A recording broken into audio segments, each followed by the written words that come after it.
કુલધરા રાજસ્થાનના જેસલમેર નજીક આવેલું એક રહસ્યમય અને પોતાની ભૂતિયા છાપ ધરાવતું સ્થળ. જેસલમેરથી લગભગ 18 કિલોમીટર દૂર આવેલ કુલધરા, જ્યાં રાત્રે કોઈને રહેવા દેવામાં આવતા નથી અને કોઈ રોકાવાની હિંમત પણ કરતું નથી. કહેવાય છે કે કુલધરા 13મી સદીમાં સ્થપાયું હતું. અહીં પાલીવાળ બ્રાહ્મણ વસતા હતા. આ લોકો ખૂબ જ બુદ્ધિવાન, સમૃદ્ધ અને નિપુણ હતા.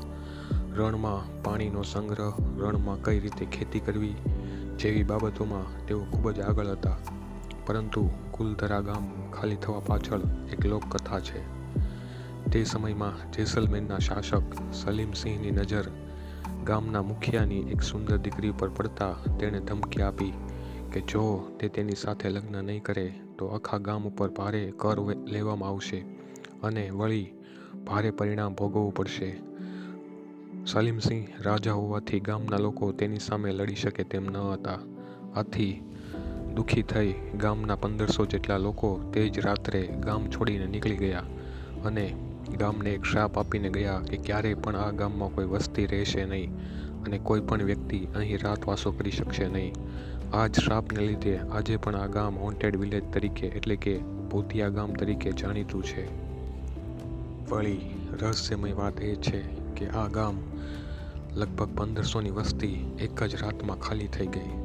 સવાર પડતા ત્યાં જોતા એક પણ પશુ, તેની સાથે રહેલ કોઈ પણ માણસ ત્યાં જોવા મળ્યું ન હતું. વળી તેમના જવાનના પણ કોઈ નિશાન જોવા મળ્યા ન હતા. ત્યાં 13મી સદીથી આજ સુધી 800 વર્ષ ઉપરનો સમય થઈ ચૂક્યો છે. ત્યાં કોઈ પણ કાયમી વસવાટ નથી. રાત્રે અજીબ અવાજો આવે છે, પગલાં, છાયા દેખાવાની વાતો પણ છે. તમને અચાનક ત્યાં ફરતા થાક, ચક્કર જેવો અનુભવ થતો હોય છે. અત્યારે અહીં પર્યટક સ્થળ છે. જૂના ખંડેર, ઘરો, મંદિર, કૂવા પણ અહીં છે, પરંતુ લોકો નથી રહેતા. અહીં તમે દિવસે ફરી શકો છો, રાત્રે કોઈને રહેવા દેવામાં આવતા નથી. અત્યારે ત્યાં ટિકિટ લેવામાં આવે છે.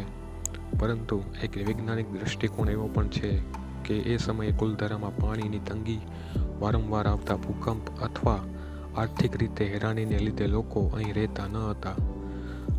હવે કુલધરાના આ બે મુખ્ય પાસા છે જે દરેકના મત અલગ અલગ છે. આમાંથી કયું મત સાચો છે?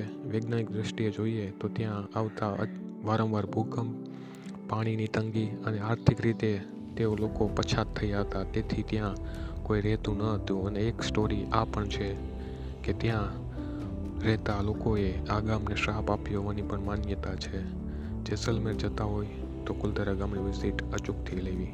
જય માતાજી.